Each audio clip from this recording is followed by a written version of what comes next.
Dr. Rose, what is compression neuropathy? A compressive neuropathy is essentially a pinched nerve. That may be something like carpal tunnel syndrome or cubital tunnel syndrome, which is very much like carpal tunnel syndrome. It just involves a different nerve at a different region near the elbow. Also, things like herniated discs also fall into that same realm of a compression neuropathy.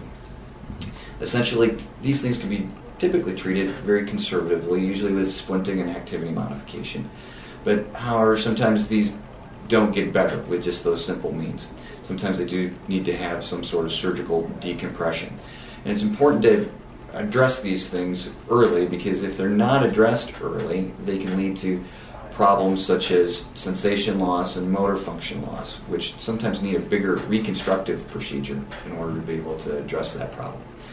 Now, symptoms usually present in these early with sensations like burning, tingling, and sometimes even that sensory loss in a particular nerve distribution.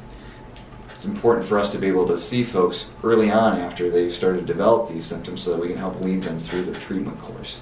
And usually that starts with some form of activity modification and even splinting. As we work these things up after we've done a full history and physical, is typically to get a study called an electrodiagnostic evaluation, and that helps us be able to assess what nerve is giving the problem and where in that nerve the problem is, so that we can best focus our treatment on that. Now, as time goes on and patient symptoms either get better, or if they don't get better or potentially get worse, then sometimes surgery is needed. Good thing for patients to know is that if these are addressed early, they can typically be addressed with a simple decompression, just a release of the nerve, and that often gives some pretty immediate relief of symptoms.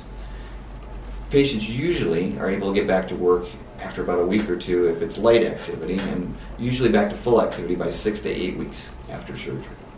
Okay. Thank you.